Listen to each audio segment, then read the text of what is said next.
As I said, we have one video on our Snotbot Instagram page that I think has over 19 million views. And 19 million views means that people are interested. What's going on here? What are you doing? Why is this important? And that's what we need. And again, I'm going to say it again and again and again. People tend to think black and white with reference to the environment. Just do something. Just recycle one bottle. Just buy one greener product. Just every now and then do something, and it will change the world. Hello, and welcome to the Conspiracy of Goodness podcast, where you'll hear conversations that generate one aha moment after another for you. There is an enormous wave of goodness and progress well underway in the world that almost no one knows enough about yet. Yes, it is still an amazing world, and we're here to introduce you to some of the people making it that way. And here's the thing. The thought leaders we're talking to at the Conspiracy of Goodness podcast are solving some of the most vexing problems in the world. And yet they still think the future is bright. They still think there are a host of possibilities out there waiting for us. So we need to know what they know. We need to know how they perceive setbacks and find opportunities. Hello, I'm Dr. Linda Ulrich, founder of the Goodness Exchange at the global website that's the mothership of this podcast. And the purpose of that endeavor and the podcast is to put a spring in your step again so that you can live with less fear and more joy and be a multiplier for that way of thinking. We can celebrate what's right with the world. And today we're going to do that right away, talking to Dr. Iain Kerr. Iain, welcome to the Conspiracy of Goodness podcast. Hi, Linda. Thank you. A real pleasure to be here. Again, I appreciate the invitation to sort of talk about some of our work and challenges, opportunities. Oh, I tell you, I have to tell people right off that I was introduced to Iain's work because at the Goodness Exchange, we've written an article about the snotbot. And we're going to hear a lot about this amazing innovation and how it just blows the doors open on what's possible for us all, sort of indirectly and directly, about how ocean conservation is going to be affected by this new innovation and so much more. But first, let me give you a little bio about Iain Kerr, because we are so lucky to have him here. Try not to blush, Iain. It took me 25 minutes. Might be the other Iain Kerr. You got the wrong one. Well, it took me a long time to write this bio because there was so much there, and I tried to boil it down to help people understand why we should care about whale conservation and ocean conservation in general, because, we're bombarded constantly by all the problems and the doom and gloom, but but trust me, stay with us for this episode. Iain's going to fill us full of hope. We're going to turn it around. Around.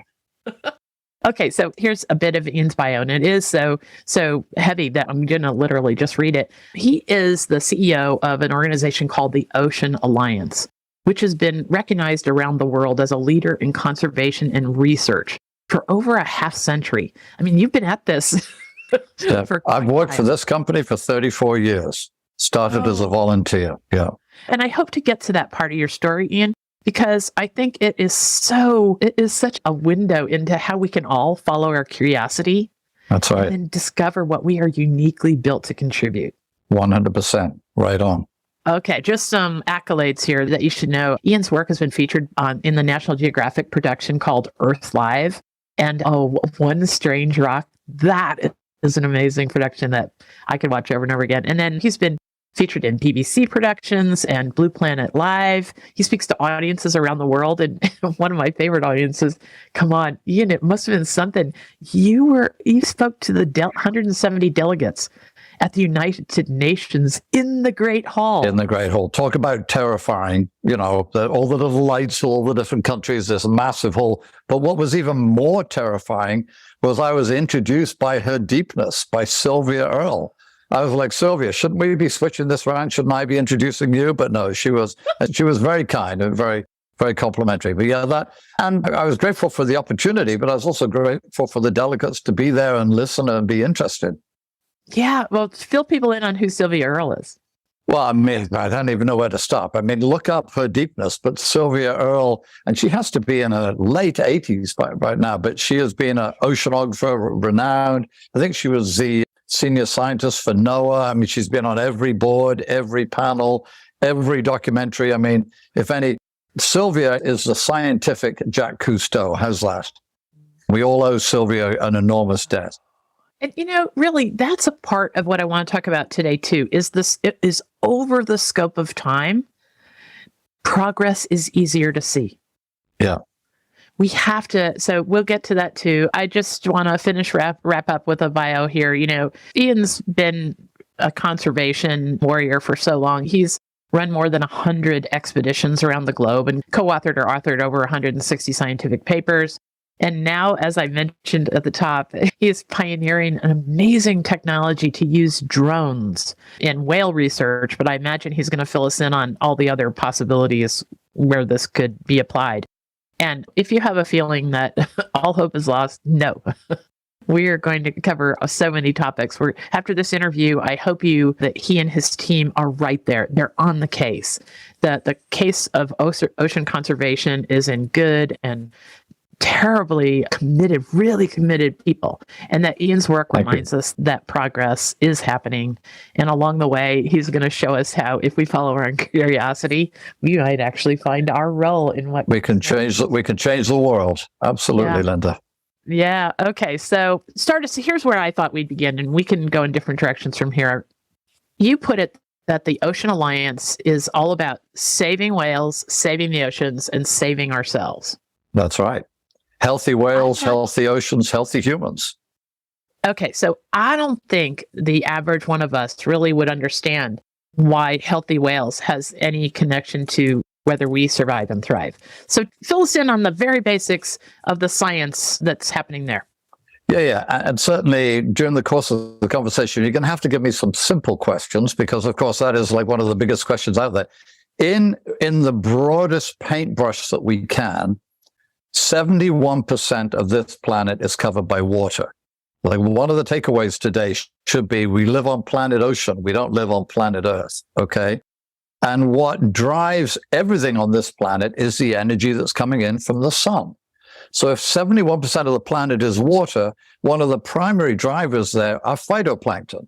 So actually 2 out of every breath you take come from ocean CO2, not rainforests. A lot of people don't realize a lot of rainforests are actually closed systems. They take in the CO2, they produce the oxygen, and it goes around again. But actually 2 out of every 3 breaths you take come from the ocean. It's coming from this phytoplankton. And you know what? Oceans are unique in that if a little animal dies outside your window on the lawn, all the nitrates are spread about, okay? You've got, the worms, the ants, the bugs, the mice, whatever. When something dies on the ocean, it sinks down to the bottom, okay? So in many ways, and that's why islands like Galapagos, where you get these upwellings, they bring these nutrients to the surface. It's so productive. But in its simplest level, whales are the earthworms of the sea, okay? And when they defecate, they are fertilizing this phytoplankton. And there's a paper that came out in the journal Nature recently, I think, 2021, basically saying they believe ocean productivity has declined over the last 30 years because we removed the whales and we removed all of that fertilizer. Imagine if we removed millions of tons of fertilizer that we use every day on the land, crops would crash. So we removed the whales, we removed the proverbial earthworms of the sea. It's a bit more complicated than that because you've got the nitrogen conveyor belt and so on. But I think for now, that's the summary. Okay, so the oxygen that we breathe comes from these phytoplankton. Right. Goes up in the atmosphere. Two out of every 3 breaths comes from phytoplankton from our oceans. That were fed by the whale poo. Yeah, well, they get the energy from the sun, but as you know, you need that whole formula. So, you need photosynthesis, and to do photosynthesis, you need nitrates, you need iron, you need these fertilizing components. And we don't have to go too deep into the shit, as it were, but, an average whale eats about 5% of its body weight a day. So if you've got a 100-ton blue whale, it's eating 5% of its body weight a day when it's feeding, which probably means you got a couple of tons of poop coming out there a day. So imagine if you remove millions of whales, that is tens of millions of tons of fertilizer that is removed from the ocean ecosystem that is affecting everything. Fish, cod, shrimp, krill, whatever. They call them a food chain for a reason. And when I talk to kids, I say, hey, you know what an anchor chain is? You take a link out of that anchor chain, it doesn't work anymore. And the sort of interconnectedness of nature, we tend to gloss over a little bit on occasion. And, we did remove so much. I'm amazed that we're doing as well as we are, because what were the biggest years, the whaling years? How many millions of tons of whales did we remove from the system? Yeah, well, I mean, so these are moving targets, but I think, some people are saying a lot of these populations are down to 10, 15% of what they were. And we need to be careful now, because a lot of people are saying, okay, this whale is off the endangered species list. Like humpback whales have done quite well. So here's sort of your endangered line. Here's where they were. They're now here. Well, that's great, but they were here. You know what I mean? So it's great that we've got them off, but we still have a lot more work to do. And the little bit of a bad news that, is the foundation of everything that I do and my team here do, is that when I started 35 years ago, it was really just about commercial whaling. Alas, now whales face more threats than they ever faced, because you've got pollution, you've got ship strikes, you've got what we call acoustic bleaching, you've got entanglement in nets and lines and so on. And it's okay, because, a lot of these are human created things. So if we can create the problem, we can create the solution. And in many ways, a foundation to people listening, hey, every crisis is an opportunity. It's an opportunity for you to go out there and change the world. So you got a choice of saying, I'm overwhelmed and I'm disenfranchised, or, hey, come on, let's go do this. That is so good, coming from someone who's seen what you've seen. Thank you for remaining stalwart. And that's lovely. Okay, because you got me fired up now. Okay. So help us understand why you've just told us how whales are part of this. The way I saw it on your website, we called it in our article, the whale pump. I did. That's right. No, you got it. That's right. The whale pump. Exactly. Because they're diving and they're eating and they're bringing food up and they're defecating and they're moving around. And even they'll go from one area and, believe it or not, and then still be defecating in another area, because they're still burning up energy and so on. Yeah. So, but the whale pump's a good analogy. The whale poo perfect. Pump. Yes. You got to stand for something on this planet. That's right. Okay. Let's get it down to its elements. Right. Let's talk about why whales are kind of a long-standing bellwether of ocean health. Because even if somebody isn't just enraptured by whales, which I happen to be at my team at the Goodness Exchanges, tell us, we all got to be concerned about ocean health. So how do whales, and then we're going to get to the drone. So whales... We're good. How are they the bellwether of ocean health? Well, I mean, I think, again, many levels. At its simplest level, they're mammals like us. Do you know what I mean? So they're mammals, they're complex mammals at the top of the food chain. And as you probably heard when they talk about sort of a nuclear holocaust, they say all that will be left will be the cockroaches. The most complex animals go first. So we're at the top of the ocean. And you know what? You and I are the same. I love whales because in many ways they're like scientific enigmas. You've got over 85 different species of whales, from a blind pink dolphin in the Amazon to a blue whale with a tongue that weighs 5 tons and the heart the size of a VW. So I love that aspect of whales. You got to remember, whales do have the capacity to sort of capture hearts and minds. Greek coins had dolphins on them. And by the way, remember, dolphins are just small toothed whales. And then it's just the unfortunate reality is our oceans are downhill from everything and gravity never sleeps. So our oceans are in many ways our toilet, whether it's intentional or not. You know what I mean? So that's a sad thing. The detritus of our consumer lifestyle inexorably works its way down into our oceans. And just like anybody else, what's that expression? We are what we eat type of thing. If we're eating garbage, it's just not good for you. So I think a lot of people will say, well, a nudibranch is a biological keystone species. But the reality is we're the mammal at the top of the food chain on land. They're the mammal at the top of the food chain on the water. And there are sort of 3 ways to love whales. You can love whales like you and I do because they're fascinating. You can love whales because of what they do within ocean ecosystems and how they support everything else. Or you can love whales because what is the legacy you want to leave to your kids or your grandkids? And when they look back at 100 years' time, they'll say, They knew what was going on. They had the resources, they had the luxury, but they made fast cars more important than slow lives or something. Okay. And we can tell what's happening to the ocean. We can tell a lot so just like humans, like we reflect a lot about what's happening in our environment. If you study our cancer rates or our longevity rates that are falling and all that, just like diabetes and all these things. Yeah, all of it. Yep.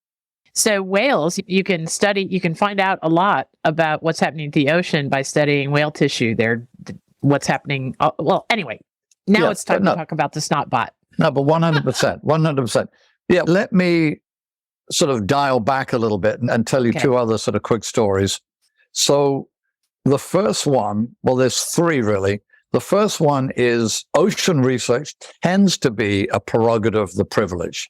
And I say that because it's just expensive to get out there and do the work. And I said to you before, I've worked in 20 countries and I've made friends all over the world. And you've met people, and I think I said the interest is there worldwide. In all of these countries, there's people that want to do the work, but they don't have the opportunity, mainly because of the cost. So the first question is, how can we get more people out there sort of collecting this data?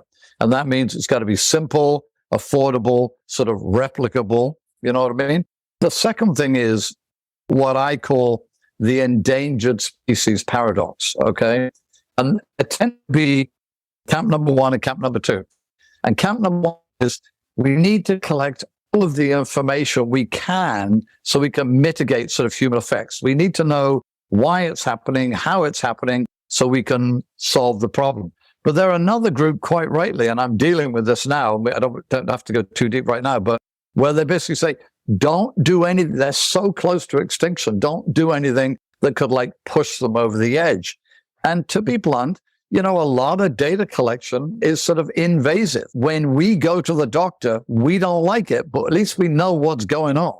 You know what I mean? When I come up to an animal and try to biopsy it to get a skin tissue, it doesn't know what's going on. It doesn't go, oh, there's a whale biologist. All right, let me poop for him or her. So the problem we've got is it's expensive. It's difficult to do. You're on the ocean and you don't want the act of collecting the data to change the data.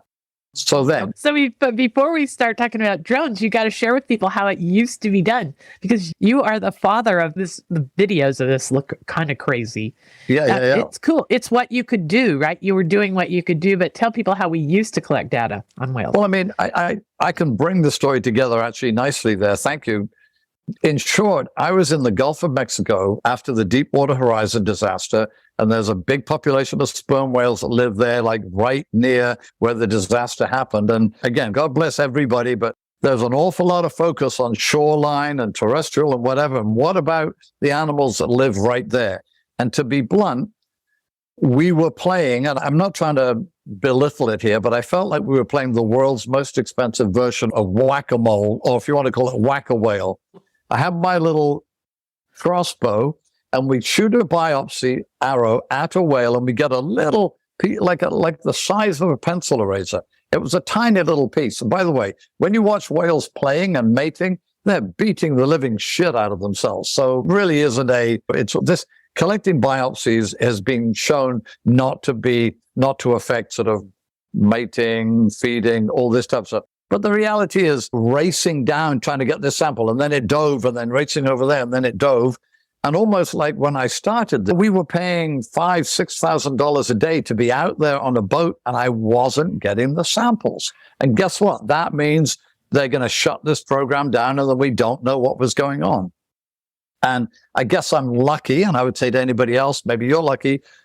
I'm sort of a generalist, a master of nothing, but my hobby was actually building and, dare I say, crashing more than flying radio-controlled airplanes and helicopters and drones. And I'm on the boat and I'm trying, it's the end of the day and the whale dove and I didn't get the sample because it just I was almost there and then the whale dove and I'm pretty upset and it's the end of the day.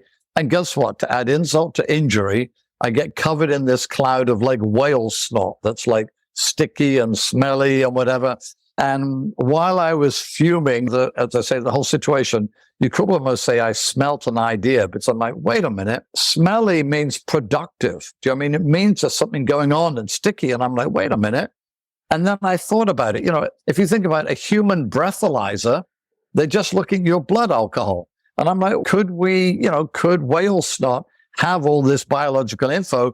And guess what? Whales are exhaling at 60 to 80 miles an hour, which is like when we sneeze. And, Linda, admit it, when we sneeze, there tends to be stuff in our handkerchief because we're throwing it out. So every exhalation is like this. So it seemed highly likely that epithelial cells and all sorts of the biological sort of microcosm living in their lungs is then being thrown up into the air. And then, of course, I'm like, well, can I get over there quickly? And this is in 2011, 2012, when drones were just beginning to be made. And I thought originally I'd try to fly an airplane in there. And now, of course, we just bring in this drone, you know what I mean? And the whale exhales onto one of our Petri dishes. It just actually, I've got a drone right here. We just fly the drone in and the whale exhales from the Petri dish. And FYI, not really that important to all of you folks, but you tend to think that a whale blow goes straight up, but actually the whale's swimming forward. So the blow is like an arc. So we just fly into this arc. So the dishes aren't pointing down, the dishes are pointing forward. And we get all these dishes. And we'll typically have 6 dishes or 3 pairs, 6 dishes that we will put on the drone. And then suddenly you've got these 2 can be for microbiomes, these 2 can be for hormones, these 2 can be for DNA. And then when you're up in the air, of course, you can see behavior. You can do photogrammetry. You can measure the animals, And if I was to go back, let's imagine I'm like a biology sort of creator at the beginning of time. I would say, okay, let's talk about the worst and best way to study whales. The worst way would to be in a boat, because all you're seeing is this sort of log floating on the water. Do you know what I mean? And so what the hell's going on? Getting up in the air is the best way. And now with these drones, a couple of $1,000. And actually, FYI, we've worked with 9 species of whales in 9 or 10 countries. And everywhere we go, we actually have a program and donors are available here, where they will buy us a drone. And then when I go to the Azores, we'll work with the locals, and then we'll train them and give them a drone. And then we'll go down to Mexico, we'll work with the locals, and we'll give them a drone. Now, between you and I, don't tell anyone else here, Linda, but I then get to buy a new drone. But it's a win-win-win. I got goosebumps. Yeah. When you were just telling that story, I got goosebumps. It is a win-win-win. I can tell you, so I was in Gabon, West Africa, and we left them with a drone. And it turned out they ended up by crashing it. But I think they actually found some illegal gold mining, because they were going up this little estuary, and there's all this mud coming in. And like, where's the mud coming from? Next to the rainforest, hacking their way into the rainforest. Who knows if they would find them? And they're like, wait a minute, we can just fly this drone in. There it is. And then they were able to go in and raid the illegal gold mine and so on. And that's what I would say. I'm hoping that one of your listeners, one of the viewers today, will come up with the next drone innovation. You can call me or go do it yourself. But, it's really is thinking outside of the box. That's what I'm excited about. And that's why I like working with kids too, because kids, they don't have the box yet. You know what I mean? No. And this is why we have to share podcast episodes like this. I have no agenda at the Goodness Exchange. We don't have any advertising. We're just trying to get stories like Iain is sharing with us to rise to the top of the internet instead of the doom and gloom, because we have a choice of what to give our attention to, right? And honestly, I don't think technology is going to save the world. It's humans that are going to save the world. But having all of these new tools, whether it be the podcasts, the communication, the drone, the cameras, the 360, the sensors, the good news and bad news is at the end of the day, humans are destroying this planet. So we just have to make a choice. And by the way, often when I give a talk, I end it by saying there's one thing that we as humans have control over. And I think when I said that to my 6-year-old daughter at one point, she thought I was talking about the TV remote. But it's not a TV remote. It's our own mind. At the end of the day, we make the decision to recycle it or not recycle it, to buy green or not to buy green, to buy blue. And I also want to say, and I know this is probably the end of the talk, but I think a lot of people are so overwhelmed. And it really, you don't have to be overwhelmed. Just do something once a month and then once every 2 weeks, because it really is the ocean's dying a death of a million cuts, and some people like, you know how it is, I'm going to go vegan now, or I'm going to just small steps and you'll get them done. You know what I mean? And you'll feel good about it. Do what you can do. That's all any of us have to do, is just do what we can do. Whether it's sharing something on the internet that is positive and points to progress, or giving $10 to somebody who's actually doing the work out there to make the world a better place for us all. Exactly. I mean, we talk to people who are, adopt a whale. Like, we're going to get to this, but I'm sure people can contribute to the Ocean Alliance, right? Yeah. No, we're a 501c3, and our website is a real tough one. Our website is whale.org. So that shows you how long. Whale singular, whale.org. So I've been doing this a long time. But but I also think, to your point, though, almost talking to kids, and somebody came in this morning and they were like, they didn't know what to do when they graduated. And I said yesterday, I don't know what I'm going to do when I grow up. But the reality is, I'm sort of the community college master of nothing. And that has been my superpower. Do you know what I mean? So I think we got to be very careful, because we live in a society that labels. Remember, we called this planet Earth, so we know how bad we are at labeling. It's planet Ocean.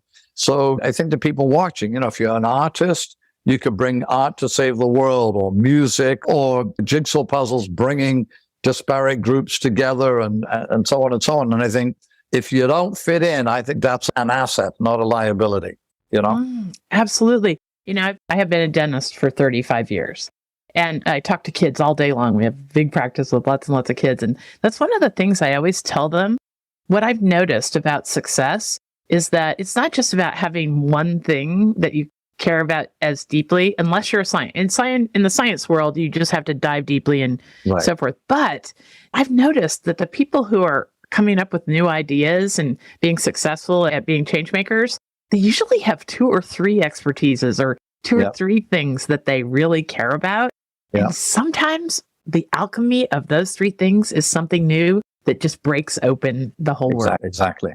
No, and it's been very exciting for me, because again, I'm 65 and we're going gangbusters here. It's really exciting, and some of the new tech, and we can talk more about that too. Okay, in the show notes, and the show notes are going to contain everything we talk about, and our producer is writing these things down diligently, so we'll have them there on the Goodness Exchange in the article. But I wanted to just be real clear about some of the wonder that you've already talked about. We'll get a video of Iain. Iain can share a video with us about how it used to be collecting whale data. Because what he's talking about is essentially racing around in a boat. Some boats, I've seen videos of what your work was, were like sailboats that had a long, like weird gangplank that stuck out. That's right. That was another little invention of mine, so that I didn't have to get too close to the boat. I put a long gangplank so that the biopsy could be closer to the animal and the boat could be further away. That was one of my first. And then he would have to shoot this little tiny, with a string on it? No, actually, it had like what was called syntactic foam float, and the float was like the cushion, and it would just bounce and then float, and then you'd scoop it up. But the whack-a-mole potential there sounds crazy. You could only get so close. Yeah, but it was just frustrating, because you really were sort of chasing these animals down, and there's still good data that could be collected. We haven't worked out some of the toxicology, some of these persistent organic pollutants that are stored in the blubber. We haven't got that worked out with drones yet, but give us time. So there's still people there that are biopsying animals, and it's still important. But for what we wanted to do, and again, as I said to you, we're very lucky living in North America, but there are places around the world where they know very little about their populations. And actually right now we're trying to fund almost what we call little mini expeditions. There'll be like 25 grand an expedition where just 2 of my team will fly to Timor-Leste or Oman or Patagonia. And 2 people will go down there, spend a week there, train them, give them the gear, get them up and running. Almost the idea, plant a tree, give them a little water, and let them do the work, rather than Because as you know, with anything, even driving a car, it's much better to have somebody come in and give you some lessons rather than you just go for it. Now, we're going to take a short break here, and I'm going to turn people on to something new that's just recently come out. And then when we come back, I want to talk a little bit about how we can have more hope in the future when we look at things through the scope of time, because there's a wonderful arc of time that you're involved in that I want to share with people. So we'll take a break, and when we're back, we'll help people understand how to follow their own curiosity into what they are uniquely built to contribute. Fantastic. Hi, Dr. Linda here. Many of you know that the mothership website of this podcast is called the Goodness Exchange. And there you can find articles, a video library, podcasts, and content collections that point to what's right with the world. You can visit every day and you'll find the antidote to all the negative noise out there in the world. Okay, that solves the problem in our personal lives. We can choose what to give our attention to every morning and end our day with something positive. But what about our work environments? We need to feel supported and come alive in those cultures. But that's becoming harder and harder when most of us go to virtual work. And many of us who are working with others still never have shared positive experiences with our colleagues. By definition, culture comes from shared experience. So employees find it harder and harder every day to create an environment that attracts and retains other great people. Well, enter the Goodness Exchange and our extraordinary content, which celebrates an enormous wave of goodness and progress well underway in the world that almost no one knows enough about yet. My team and I at the Goodness Exchange are making certain that employees of optimistic, values-driven companies have instant access to the positive news out there today, because science is telling us that it's time to start celebrating what's right with the world. And here's the thing, there are so many positive stories out there about astounding solutions to some of our world's biggest problems, about wonders and leaps in human potential. But most are going completely uncelebrated. Your culture can change that and can be changed by a new focus on goodness and progress. In fact, with all that negative noise out there, your work culture can be infused by a sense of flourishing. People can be sharing ideas and swapping stories of wonderful, ingenious solutions around the water cooler again. With instant access to good news, employees can stay on their feet and take turns being the one who makes opportunity out of setback. People who use the Goodness Exchange every day have a spring in their step. They radiate joy and confidence and creativity because they know a far more complete picture of what's going on in the world. If you'd like to chat about infusing the culture where you work with a tone of celebration, of goodness, and innovation and progress, let's hop on a Zoom. You can introduce us to your HR director or your chief of culture. You know, if used consistently, our content can give companies a way to turn something aspirational, like positivity, into a concrete way of being. Thanks. Talk to us at the Goodness Exchange about change and flourishing where you work. Okay, we're back. Thank you so much, Iain Kerr, for sharing with us reasons to hope for our ocean and all this fascinating stuff about whales. And you're giving me such encouragement about all of us finding what we're uniquely built to contribute, doing what we can do. It sounds like you followed this journey of your curiosity, and I want to talk about that because it's something that we can all take away from this interview. So one of the things that I came upon when I was looking at your bio is it reminded me of the arc of time. Okay, so there was this guy, wonderful Dr. Roger Payne, who was in the 1970s the guy that discovered that whales were singing to each other. Humpback whales had this hauntingly beautiful song. And to be clear, we want to make sure people understand. So a song is a rhythmically repeating collection of its notes at its simplest level. So some animals just make random sounds, but when it's rhythmically repeating, and they would then sing songs again and again. So, but carry on. Yeah, exactly. Yeah. No, and please, maybe we'll put a link to a place. You send me a link. We'll put it on our website. Yeah, we've got a website where you can listen to whale songs at whale.org, right? Because I think there was, okay, so then what happened was in 1979, National Geographic magazine they had to make the largest single press run in Ever. history. I think we've still beaten Taylor Swift and Madonna and everybody else because they just don't do those large prints. They would do a print of a few million, see how it went, and then just keep printing. So yeah, I think it was close to 12 million in a single print. Because it included the sounds of the whale song. How did that go? Yeah, that's right. Yeah. So the little floppy record was just a few minutes of whale songs. It just got put into that, and we still have a few. We should send you one. But yeah, how crazy is that? And it was fantastic. And I give Nat Geo all sorts of credit for thinking to do that. Now, okay, then that captured the public's attention in such a way that things just immediately flew into action. So 10 years between or less discovery of whale song to this big global phenomenon it became through National Geographic. And then that led to a global moratorium on commercial whaling in 1984? That's correct.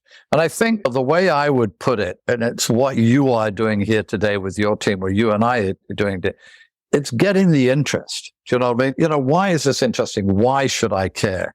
And a struggle for us a little bit is saving the whales is so sort of corny. Do you know what I mean? The people are like, Jane Fonda saved the whales type of thing. But what is interesting is how that problem has evolved from commercial whaling to all the different threats to actually humanity's awareness and humanity's capacity to be the solution as against the problem. Exactly. And it didn't take that long when you really think that there were people dragging their knuckles in 1979, I'm sure. But after the National Geographic article, didn't it feel like this changes everything? Well, it did. But I'm sorry now I'm going to be Mr. Negative. As positive as that was, as his consumerism sort of accelerated. And I do feel with sort of many chemicals and many pollutants, I don't think these were bad people that were making these things. These were people trying to help companies, help humanity, help products. And we're now at that tipping point where we sort of understand, but, do we really care? Or is that my problem? Or why should I care? And, again, and I know I sort of mentioned this earlier, but from my perspective, we're all part of the problem. Let's just do something, do you know what I mean? We don't have to be black and white. We could just hey, you know what? I'll help here. Or if everybody could just be a little bit more engaged rather than a relatively small cadre of people doing the heavy lifting. Well, that's what I learned after I was like, okay, National Geographic, yay, this little record that you could listen to whale song. And then there was a moratorium on whaling, but that's just at the time when we started using the ocean for our garbage dump. Yeah. So there's this whole thing about out of sight, out of mind, this dumping. There's a term for it. The solution to pollution is dilution. That's right. Yeah, which is not the case. That's right. And, so as soon as we fixed the whaling problem, we had this growing problem of the environmental disaster that was happening in the ocean. Yeah. It's sort of interesting because I don't know this, but we spent a lot of time from 2000 to 2010 talking about ocean pollution and actually showing how polluted many whales were. Because again, they're mammals at the top of the food chain. So this one fish eats 10 of them, that eats 10 of them, and there's 7 trophic levels, and you've got 1 million times higher. And I don't know, but I like to think that certain places around the world, people actually stopped eating whale meat because it was so polluted.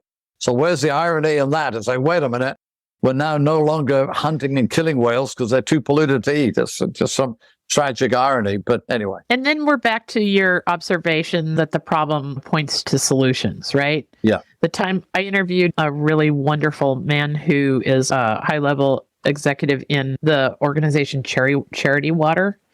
This is an amazing organization that's probably the leading group providing fresh water all around the world. And he said, the great thing about what they're doing is it's a problem we know how to solve. Yeah. Right? There's so many problems in this world that we're scratching our head about. But really, the direction that things that your research allows, that opens the door on is, like you said, more data. I wrote down money equals data, right? So the more your project gets funded, the more we understand about pollution. And I'm sure you're monitoring certain whale species over time. Yeah, so you can tell as pollution changes. And We have the one program where we've been studying southern right whales in Argentina. That is actually the longest ongoing study of any great whale, and this year was its 51st year. So we have the longest ongoing study of any great whale species. And it's actually rather interesting because in Patagonia, the right whales are doing very well, and up here off Boston, Massachusetts, they're doing very poorly. So there's a capacity to compare. But I will say, Linda, just so you understand, where I am in my life now, I'm less concerned about the data and sort of more interested in empowering, engaging, and motivating people, because the 160 plus papers, however many, has probably been read by like 200 people. And as I said, we have one video on our Snotbot Instagram page that I think has over 19 million views. And, 19 million views means that people are interested. What's going on here? What are you doing? Why is this important? And that's what we need. And again, I'm going to say it again and again and again. People tend to think black and white with reference to the environment. Just do something. Just recycle one bottle. Just buy one greener product. Just every now and then do something, and it will change the world. And now this is just a tiny, tiny anecdote, but the other day, my kids have made me so aware of our power to just do something that I'm just dying. I'm standing at a Quick Stop, and for some reason, I couldn't find a single thing that I could drink that was in glass that I could recycle. Yeah. And, that little voice in my head, I just walked out of there thirsty because I was not going to buy anything made of plastic. Well, but I'll say this, though, to be fair and to listeners, to be a good environmentalist, you have to come to terms with your own hypocrisy. Do you know what I mean?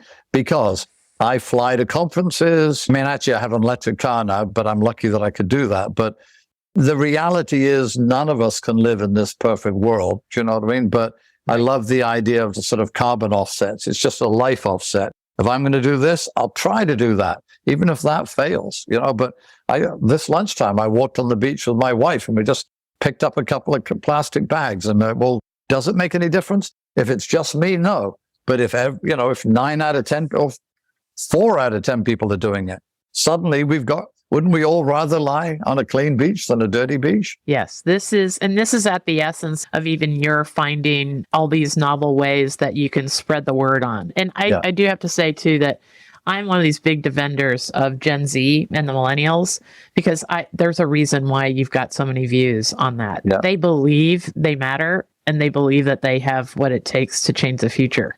Yeah. And they're smart. They know how to get facts. Fingers crossed. Yeah. So, okay, share with us this tagging whales. Yeah, well, I think once we develop Snotbot, and by the way, I do want to say, in the beginning, I got a little bit of criticism about the name, but the reality is anybody listening today, they're not going to forget that name. You remember Snotbot, and the global market penetration is amazing, which is just fantastic. We didn't really know that. It's just at the time, scientists can actually be their own worst enemy. The stereotype of the white jacket with the pen protector. I could have done that today, but we're okay. So I'm just trying to break that mold too of what is a scientist. And do you need to have a PhD to do science? I don't think you do. It's all back to your skills and what can you do. But so what is interesting with the drones that I love is they're affordable. They're fairly easy to use. They're scalable. You can add different things on them. And when I looked at our problem, which was getting to a whale before it dived, once we started doing quite well with Snotbot, we tried looking around at what other problems there are there. And a very good friend of mine, Dr. Dave Wiley, has spent the last 20 years putting little tags. Here's a tag, an example of a tag on a whale.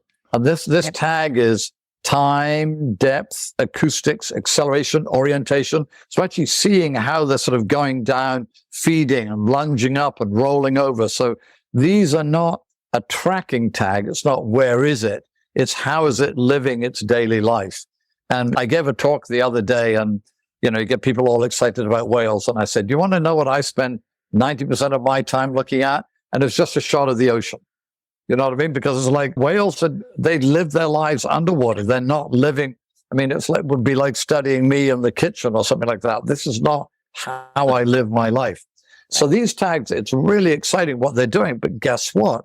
They get to within 15 feet of a whale with a long pole, and then they try to whack the thing on the back. And these people are amazing. How they do it, the skill set, the capacity. But I was like, you know what? There's got to be a simpler way. And basically, they sent us a bunch of these tags. And I don't know if I can even do it right here, but we basically, just, is that in the shot? Just dropped it down. And guess what? The tag sticks to, so we actually have what was called ballistic gel, which the Mythbusters made famous. It's a sort of rubbery gel.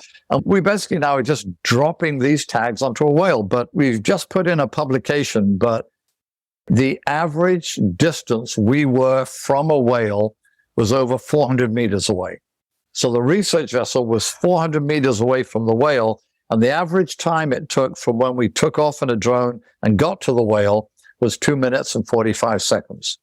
And if you go on our webpage, we also have these larger tags. These are called CATS tags, and they're actually camera tags. So they have all of the data plus the cameras. And by the way, they fall off, and you can see they've got these little antennas. There's a satellite, a transmitter here, VHF. We have to pick the tags up when they come off. They can stay on. I think the longest one we had on was for 30 hours. They can stay on for up to 70 hours. You can also program how long the tag will be on. But if you go onto our Instagram page at Snotbot, you'll see these videos of us dropping the tags and going into the abyss on the back of a whale. It's just so cool. And suddenly now, as with Snotbot, to put a tag on a whale with a boat and the boom, it was costly, it was difficult, it was expensive, and the sort of cost-benefit analysis wasn't great, because you were lucky if you got on 1 or 2 tags a day.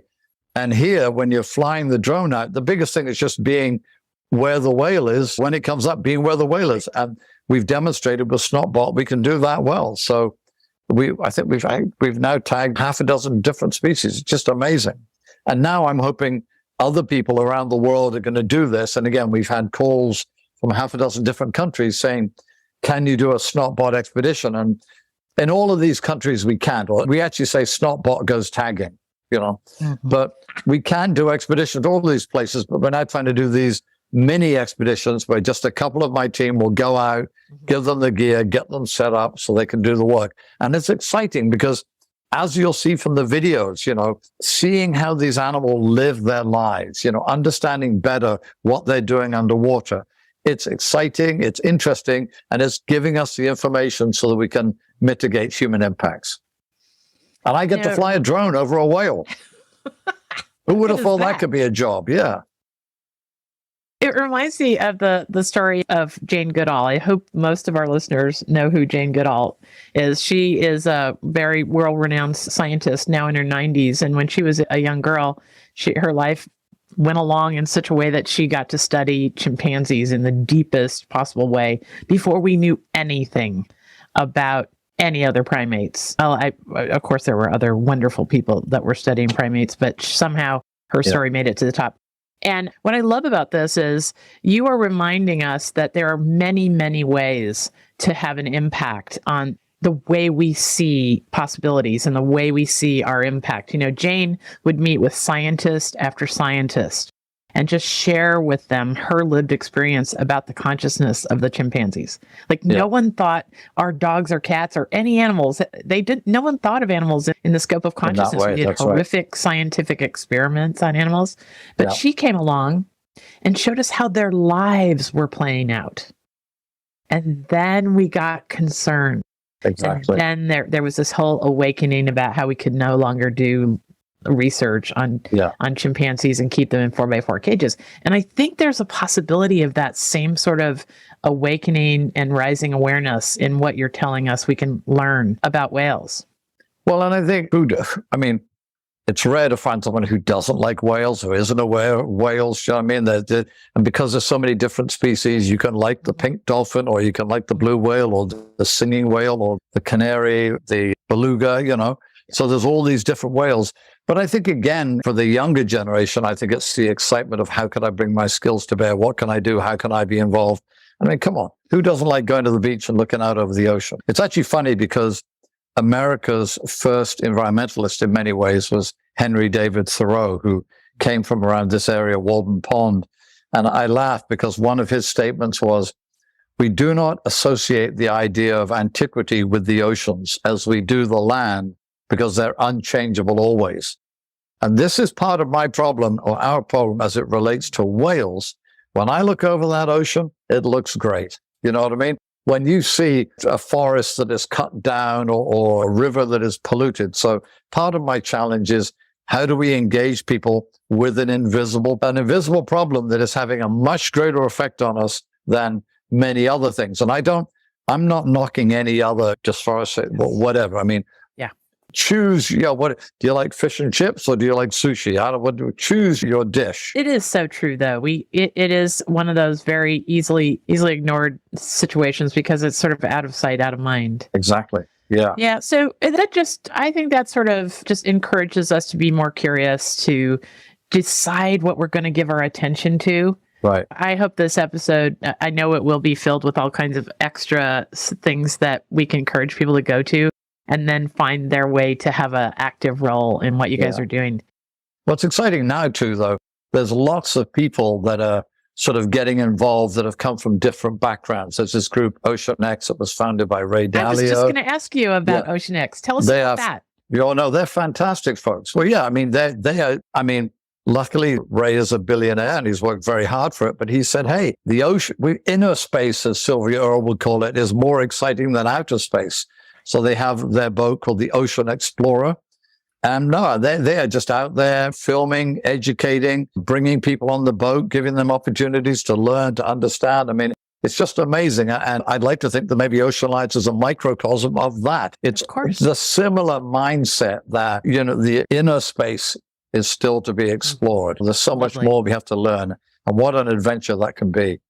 All right, we'll put some links to Ocean X as well. Now, how is that related to Earth X? Well, of course, I don't think they're related at all beyond the idea of the vision. Do you know what I mean? And I'm slightly biased in that I believe it's blue blood that runs through the veins of the planet, not brown, but that's okay. But, we need it all. And I love the work of, there's an organization called Sea Legacy that we've written about. There's some great groups out there, great people. Oh, there is. Yeah.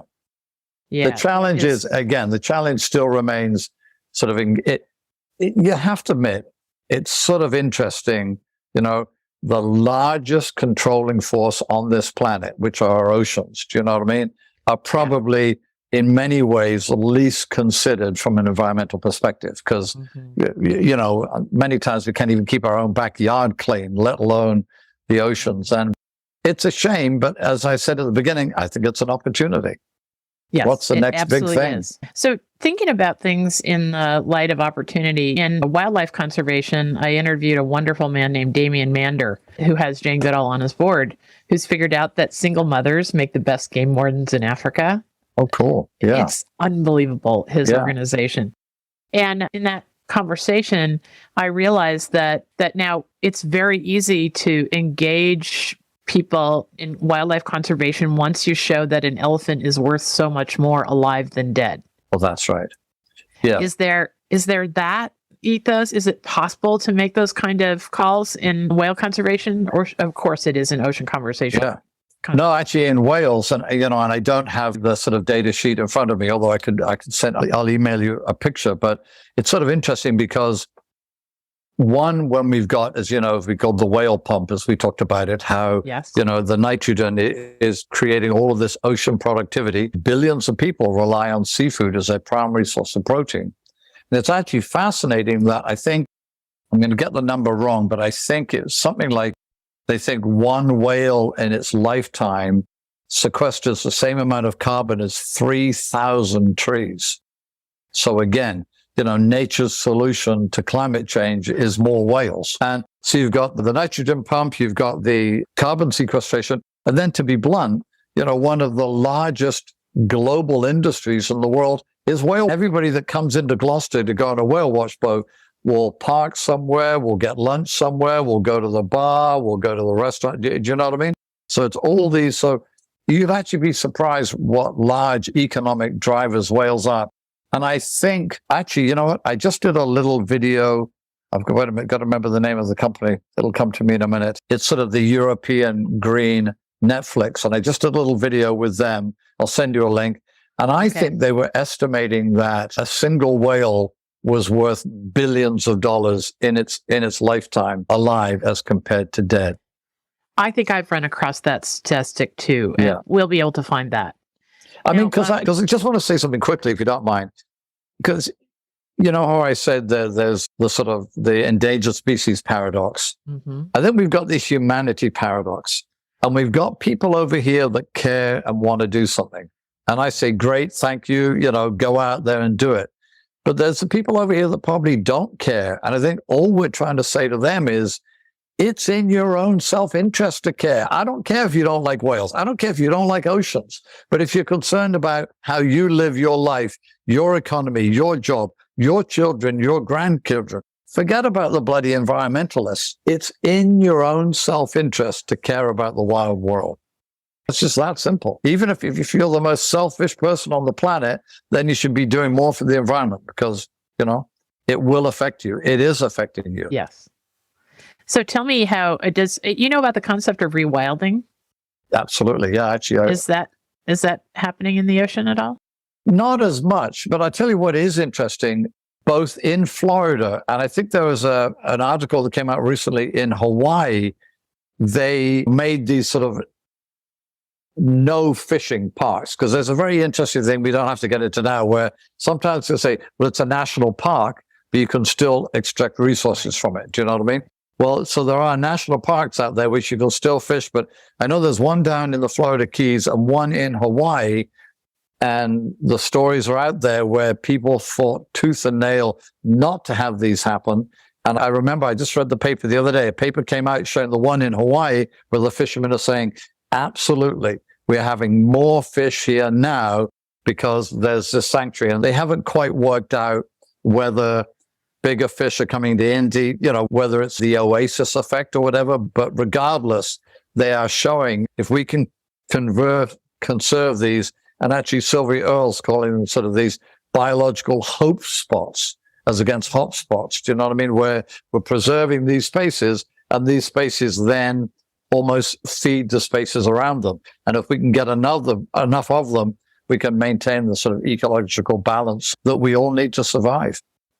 And even a conversation, the start of a conversation. That's what all the national parks in America started with, a conversation. Yeah. Anything that's good as far as conservation goes started with a conversation. So what people can do to amplify conversations that they come across that seem valuable in the way of conservation. Share this story, share this conversation. Yes. That's right. Exactly. So we can't wrap up here without having two really important talks to wrap up. One is that I always love to interview folks with the kind of insight and life experience that you have. And I always ask, what do you wish people knew? Like when sometimes we were just like, I just wish people knew what? Right. Well, there's sort of two things, maybe, but I'll just start with one. Everything we've talked about is almost about action. Do something. Do you know what I mean? And I just don't think people realize how much inaction, how devastating that is to the wild world. It's just not good enough to, sort of, I actually sort of like science fiction and all that type of stuff. And the reality is, and I can't think of a good analogy, but I think Germany and places in Europe have done just an amazing job on recycling. They don't even think about it. And they have like 4 different bins. And it's not like, should I do this?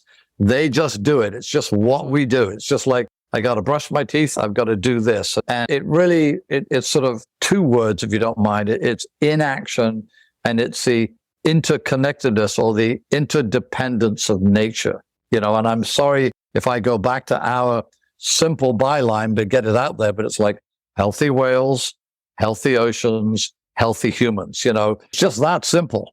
You want to live a healthy life, you got to be involved. Absolutely. Okay. I don't know if I answer that question? I don't know. Yeah, it really is. If we could be brought to a level of awareness where we each just do what we can do, it adds up. It makes a difference. It's made a difference in every big major social change throughout human history. Exactly. Was when people, that's why we call this podcast The Conspiracy of Goodness. Yeah. It's because every major change in human history, we don't have the gladiators anymore because one person at a time turned their backs on that practice. Yeah, that's right. And they just acted differently. They stopped going. It just didn't make Well, and sense. I said that earlier with a lot of these chemicals and products and stuff. These people weren't malicious. They didn't know. They didn't know.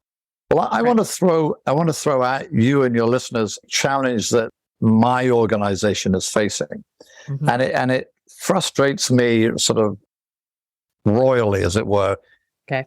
Because I don't think we are winning the fight to save the wild world with the gear we've got, with the tools we've got. I'm not saying we get rid of those tools, but we're not winning. And I think what we need is we need more, almost what we call moonshot thinking. We need people thinking out the box, and we need people taking risks.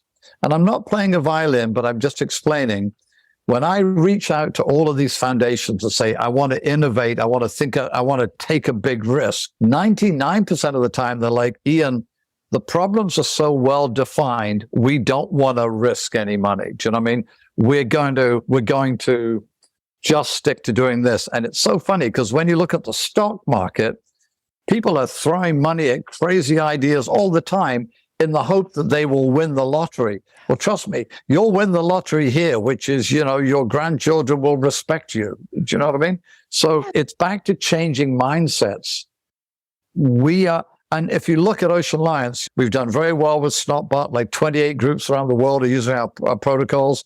We've got 9 or 10 groups around the world now are talking about how can we use drones for tagging and photogrammetry. I mean, we've got a really good track record, and I hope we'll come back one day, but we have 2 or 3 other ideas that I'm now trying to fund. And I will tell you, Ocean X has stepped up a little bit, which is fantastic, but do you know what I mean? We need to take risks with reference to saving the wild world. Well, and that leads me. It leads me to being open for room for serendipity in science and research and the things we launch into, because a lot of the times almost every time, right? You've always been able to turn a failure into some insight that made wherever direction you were going a little bit better, a little bit easier. Yeah. No, you can't succeed without failure. Absolutely. Yes. Yeah. So we we can apply this in our own lives if we. Well, that's right. Yeah. But I mean, the funny thing is, I think you take risks when you're younger, not when you're older. Do you know what I mean? But sort of like, I dare you to save the wild world. Here we go. Here's a challenge. I dare you. Challenge. But I like to share with my kids, so I'll share this with folks. I'm a very big risk taker. I mean, I started this big goodness exchange extravaganza when I still had an 8th grader, and I was 53 years old. And oh wow! I was a dentist who said, you know what, I got to change the world. Somebody's got to do something about all this negative news. Like, who does that? But what I always tell myself and my kids is that if you can live with the worst case scenario, then leap. Really think about what the worst case scenario looks like. And if you can live with that, risk it, take a leap, because you have no idea. And in science, often the worst case scenario is learning something. Well, that's right. That's right.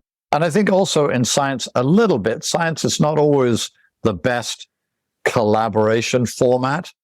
But at Ocean Alliance, we try to change that. And I'm sorry I'm going to do this to you, but I say to people, we're Ocean Alliance, we're not Ocean alone. We want to work with people. We want to come up with ideas. But also, I back to what I said about sort of taking risks. This is an exciting time. The fact that we are challenged to get people to support risk taking, again, that's another opportunity. Do you know what I mean? But we're getting it done. But I do worry about all that we have to do and how fast we have to do it too. And we'll have fast. But you know what? It's funny. And thank you for bringing that up, because you know what's crazy, and I don't like this, but we are a great 11th hour species. When the Berlin Wall fell, it fell so bloody fast people couldn't keep up with it. And the Soviet Union sort of fell apart as what it was. You couldn't keep up with it. So it's like, when we make up our mind, my concern is, as we know, with a lot of environmental issues, we probably can't leave it to the 11th hour. And this is a problem even with whales and many other species. And to sort of climate deniers, the reality is, as you know, it's the rate of change. Yeah, it's always gone up and down, but we're moving it at a rate that is extraordinary in not just in human history, but in planetary history. And the problem is many species cannot adapt that quickly. We can, but many wildlife species can't. You know what I mean? So it's giving the oceans that sort of balance. These interviews, as we wrap up, I want to share with folks that these interviews make a difference. We've had very many folks who've been on this podcast. I asked them this last question and they fill us in on what needs to happen next to make a leap. And they've had those things happen because folks shared their interview. My best example of it is we were interviewing amazing TED speaker, Principal Wayman. Boy, that's a powerful TED Talk. She turned around the fourth most dangerous high school in the country with love. It's a fabulous TED Talk. Look up Principal Wayman. And anyway, I asked her at the end of the podcast interview, so what needs to happen to help you make a leap? And it was the heart of the pandemic, and she's in North Philly. And she said, we don't have any place to meet anymore. We were meeting in an old grocery store and they kicked us out. Gosh. So I've got 179 kids that have no one to teach them. They don't even have desks at home. And you know what? That people shared that podcast interview. It fell on the right ears and she got her entire program funded for a year and a place to meet. Fantastic. So tell us, tell us what needs to happen next to blow open the possibilities for progress. Yeah. I mean, for me at least. Yeah. I think probably, remember, I'm 65. I've been doing this for 34 years. I feel I've now got the perspective of the pure scientist, of the innovator, of the media person, and it's bringing those things together. And I'm very interested, as you know, in sort of democratizing ocean science. So just because again, as I said, I've been around the world, met all these people. The people are out there that want to do the work. They've got the opportunity. They just need the tools. And that's what I want to do, is get these people these tools. And right now, in many ways, it's drones. And again, I have no problem if I give someone a drone for whale research and they end up they find an illegal gold mine. That's great. You know what I mean? The rising tide is lifting all boats.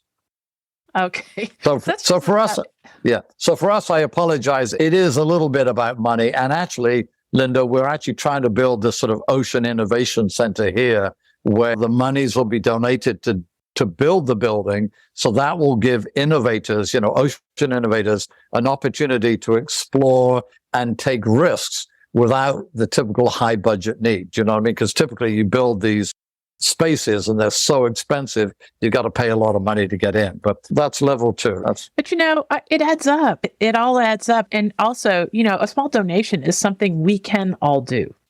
I can't go to save the rainforest personally, but I donate to an organization that actually pays farmers who farm the rainforest. And it helps them earn a livable wage that they don't have to either cut the rainforest down or sell it to a group that will cut it down and put cattle on it for 5 years and it's all gone.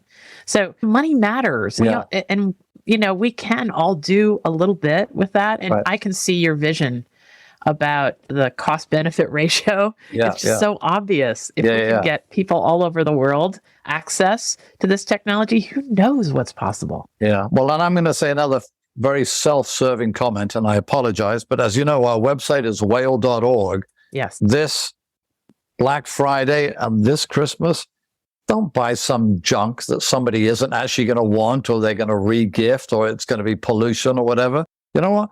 Buy them a whale adoption. Adopt a whale with the story. They can then track the whale. There's an interesting, fun story. And actually, 90% of the times we just do an electronic gift with it all there. And it's like, you know what? You're helping the wild world. You're telling a good story. And I tell you, I've yet to meet someone who hasn't appreciated somebody adopting a whale for them with the whole story and the bio. And you know what? Why not? And if it's not a whale, maybe it's a tree, I don't know, or whatever. But do you know what I mean? That type of stuff where get somebody a great gift, but don't be part of the problem. This is something, the ad that ran with this interview was about the gift guide at the Goodness Exchange. We're shining a light on 20 companies that are making the good world a better place and doing good business for exactly that reason, Iain. Like, I don't know about you, but most people I know don't like stuff anymore. Yeah. They just don't want more stuff. I like stuff, but not a lot of it. I like, good stuff that will last and can be reused. And exactly. Yes.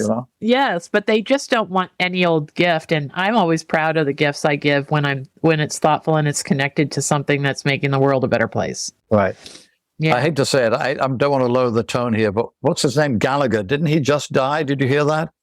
No. Gallagher did a wonderful, do you know the comedian? He did a wonderful thing. He used to smash water rails, but he did a great piece about stuff, how you get stuff and you get a little apartment, then you need a bigger house to put your stuff in, and then the house is empty, so you need to fill any whatever. But yeah.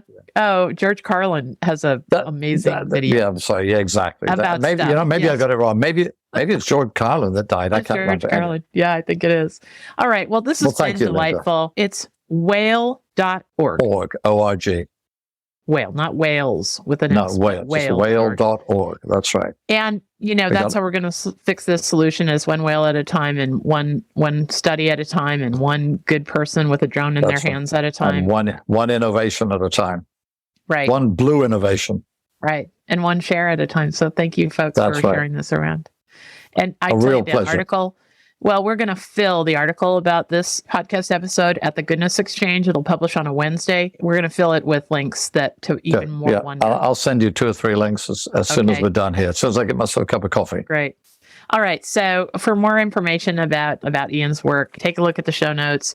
And remember to join us at the Goodness Exchange, where people with good intention and great ideas are coming together. I'm speaking these days a lot about how after 10 years at this, we're seeing all this goodness and progress, like little tiny points of light in a lot of darkness. Yeah. But really, we've got to come together. We've got to form like a constellation that people can look up at and see the Big Dipper and know that change is happening. So join Iain's work or any of the people that you see on the Goodness Exchange. They're very, very carefully scrutinized for making the world a better place. And I hope apart from this one. No. Well, I'll tell you, I'm so excited about the snot bot. Well, Dave, we're good. There. Good. Well, the article about the snot bot too at the Goodness Exchange. Then for those that are just tuning in, I should say it's not what you think. Oh. Sorry. Couldn't help myself. It's good. We got to end on a high note. I got to end on a high note. Well, I hope that all the goodness and progress that Iain and I have talked to will carry you through your week and you find the joy and wonder that we've been talking about. Thanks. Thank you. Cheers, Linda. Iain, but I think something really important that would be missing in this conversation is how this all started. Because your story relates back to something that I've been telling people as long as I had an ear through my dental practice. I got to talk to 30 people a day, and I'd hear that they were not getting enough meaning and purpose out of their jobs, or they were quitting and didn't know what to go to. And I always encourage people to volunteer, to just start somewhere and test their passions in a volunteering way. And I understand that volunteering is kind of at the heart of the beginning of your story. No, that's right, 100%. And what's interesting is I've never really felt that I fitted in. I think a lot of people do this, and I don't quite fit in. And I actually got a degree in education at the University of London that I enjoyed, but I'm like, I'm not ready for sort of Dead Poet Society. I'm not ready yet. So I tried different jobs. I tried a lot of different jobs. And by chance, I met this fellow. I was hitchhiking around Argentina and met this fellow, Roger Payne, on a beach in Argentina. And at that time, I had a boat license, captain's license, and a degree, and they were looking for somebody to volunteer to sort of take a boat to the Galapagos, no pay. And I'm like, hey, I get to go to the Galapagos for free. I mean, why not? But then it was funny. After that particular trip, I asked Roger if I could come work for him, and he said, well, yeah, but I don't have any money. So he didn't pay me, and I sort of lived in my office. So I had a blanket in the middle of the room and a mattress on the other side. And remember my parents coming over from England, University of London, passed with honors, and they're like, and you're sleeping on the floor and not getting paid. But I was, helping the wild world, but I was helping myself. What am I good at? And I think, and I got to be careful here, but I think people sort of look down on the fact if you're not a specialist. You know what I mean? I'm sure even with your industry, you've got people that, let's say, do root canals, and people that just do cosmetic, and people that do general dentistry. But I think that we need more generalists. Somebody, if I dare say, who can talk about the science, who can do the science, who can fly a drone, who can change a light bulb, who can fix a flat. Do you know what I mean? And I think that's my story. But I bet there are other people like musicians that can hear a chord, that can tune a guitar, that can support somebody else. And what's fascinating to me, at least, about saving the wild world is we need everybody. We don't just need scientists. We need educators. We need volunteers. We need, by the way, whale teeth, let's not even get going on that one, because we could learn so much about whales. So it really is, to your point, if you want to understand, volunteer for this group, volunteer for that group, as we've discussed. And it's happened at my company. I've had volunteers that I've then hired. Because I'm like, I know that person, they volunteered, they've showed me their value, they've showed me their interest. So I think dip your toe in the pool, then dip your foot in the pool, and then jump in, and maybe you'll learn something about yourself. This is at the heart of it, right? You learn something about yourself, other people learn about you and what you care about. And when that person retires or somebody leaves for some reason, no one wants to go out in the world and hire an unknown. If you've been pitching and sleeping on your floor or whatever, even if you're living comfortably and you're volunteering at a museum or something that you love, a wildlife refuge or what have you, but you've been the one there in the mix. This is how it all starts so often, right? That's right. And there really is, again, within sort of environmental communities, I would be challenged to find somebody who said to me, this is my skill, it doesn't apply. I'm sure it might not be doing exactly that, but that skill set may enable you to do this. Do you know what I mean? So whatever your skill set is, I'm sure that we can apply it to the benefit of the wild world. And that is a key point too. Let's not rush away from this point of being an expert generalist. That's right. Well, okay. After 65 years, I might not be as much of a generalist as I was, but even so, it's still important, I think. Yeah. And that's another thing about how new ideas get flushed up, is that somebody comes in that's completely sideways or, to all practical purposes, unconnected to the discipline. So they look at it entirely different and they look at the possibilities entirely different. Linda, that was me. Trust me, that was me. I've taken on jobs that I'm like, let's do that. And we only did it because I had no bloody idea how hard it would be. And I've done a couple of those jobs. And then someone came to me and said, no one ever did that before. And I was like, what? And I was presuming I was just, but you've got it. That mindset of, or even a different mindset, thinking outside of the box, is crucial. And again, you've heard me say this. I really don't believe we're going to save the wild world now through traditional methods alone. Do you know what I mean? We need new tools, new ideas, new thinking, and that's going to happen. And it's going to happen from these people that start by saying, well, I don't think I'm qualified. I'm like, well, just by saying that, you're clearly qualified. I have to add that probably by the time this may or may not be up by the time this interview comes up. But the other day I interviewed Nate Robinson. He's the fellow who's famous on YouTube for having pulled the drinking straw out of the sea turtle's nose in 2015. He and his colleague, he always gives credit to his colleague. His colleague was the one that said, wait, let's get a cell phone out and take a picture of this. And, it started a worldwide revolution against single-use plastics. Well, arguably, that's all they did was put it out into the world. After that, it had its own momentum. Well, even my silly little drone Snotbot, we use that name to try to engage people and get people. And now I can't believe it's almost got worldwide market penetration. Which is fantastic. And I never knew that at the time. I didn't have a focus group saying Snotbot, exhale breath condensate. We were just, So, and the little things are game changing. Literally that name in many ways has changed, my organization. Mm-hmm. And I brought up Nate's situation because I hadn't interviewed him in about a year and a half. And now he's all into bioluminescence at the bottom of the ocean. Because what he's actually famous for in your circles, is that he's one of only two people to have videoed the giant squid at depth. All right. So one thing, little by little, he's also, you can tell when you talk to him, an expert generalist, now he's all into bioluminescence because A, he was curious, and B, it was, he didn't know what he didn't know. Right. He laughs about that same thing. It's way more complicated than he ever dreamed, but he and I should have a conversation at some point in time, because obviously sperm whales, I spent more time with that, and sperm whales and Architeuthis and giant squid and how they eat. It's we could have another chat just on that. I'm introducing you next week. For sure. I'm introducing you next week. Okay. So, people can learn from your story. Where does Roger factor in this?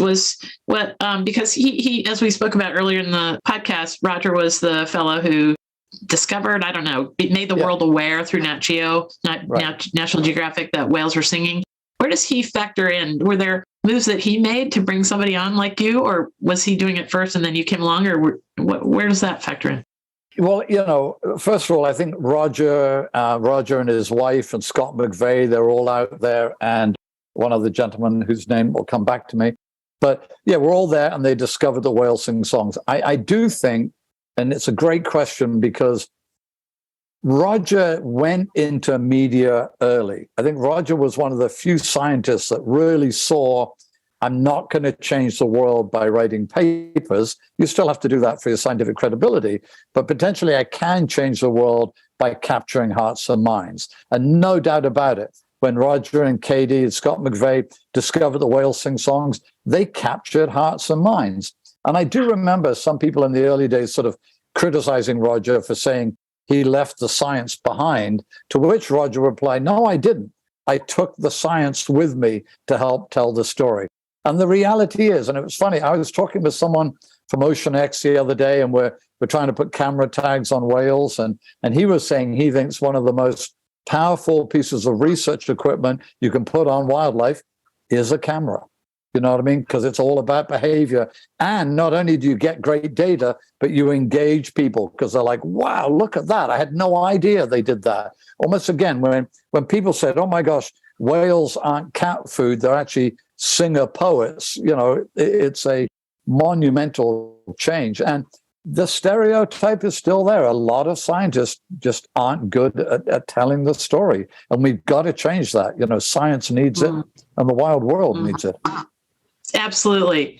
And that's another little thing I want to be sure people look at the actual article for this podcast. If you're listening to it on your favorite podcast app, fine, but go to the Goodness Exchange and put this podcast episode in the search box, because we are going to fill it full of these videos. I'm telling you, Iain sent me, put Iain Kerr in the search box, Kerr, and or Snotbot. They're both good. You're going to go to the Goodness Exchange and find it easily. And I tell you, Iain sent me an email the other day full of so many videos that gave me goosebumps. I had to rest a little bit afterwards. It's amazing. I tell you, the video that you have now about that, where the drone goes and puts a little camera on the back of the whale, that is breathtaking. Yeah, and it is. And you know what? There was a camera there, but there was also time, depth, acoustics, orientation, acceleration. So we're really, journeying into the abyss with these animals. But I love the camera too is, as much as I guess what's the old saying? A picture says 1,000 words. You can try to explain it to somebody, and then you say, look at this, and they're like, wow. And how lucky are we to be on the back of a whale diving into the abyss? And we're going to be getting more of that. So yeah, we'll share more content as it comes up. Okay. Well, this won't be our first and last interview. We're going to keep up with what you're doing for sure, Iain, because I think it points to hope. It points to, ideas matter. It points to the fact that, if you can think it and dream it, you can probably find somebody to go on that journey with you and create it. And that's what I want to talk about before we wind down. You've got a lot of really cool ideas about what's possible when it comes to expanding what you're doing in new ways. First, tell us about the old building you're in and the story of what you've done there, and then your vision for the future. Yeah, we were looking for a new headquarters, and we heard about this polluted building on the waterfront in a city called Gloucester, Massachusetts. And it was an old paint factory. It's where they made anti-fouling paint. And another story, but I actually think anti-fouling paint that went on the bottom of the boats was the sort of lubrication that fueled America's first industrial revolution, which was commercial fisheries. So that's another story.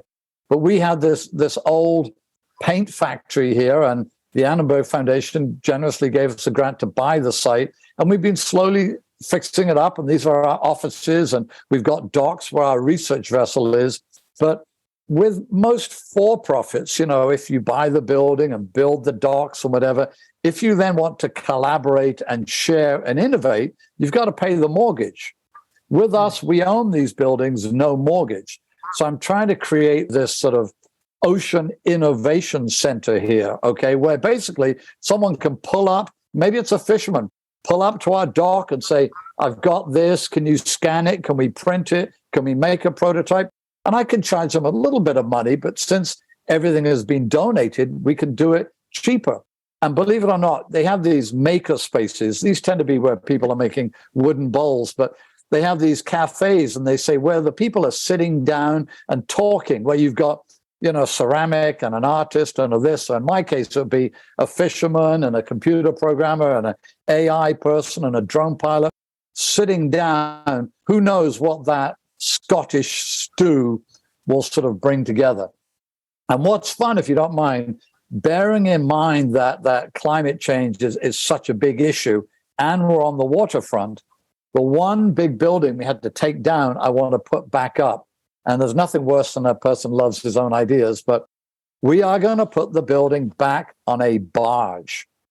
So it is going to be the world's first climate change, future-proof, floating innovation center. It's only about $6.5 million, Linda. So if you can just check your pockets, check your wallet. Wait a minute. What we got here? Oh my. Yeah, wait. Nothing's coming out. Anyway, there you go. But you know what's funny? You say $6 million. Nowadays, when you look around at what people are doing, and the problem with this type of idea is there just aren't enough of them. A lot of people that will have a space like this will say, well, I need to buy myself a nicer car or a bigger boat, where in our particular case, because of the generosity of people like you and all of our supporters, we have an opportunity to be, and I'm sorry I have to do this to you, we are Ocean Alliance, not Ocean Alone. So let's work with people and, leave a blue legacy rather than a legacy of, of degradation.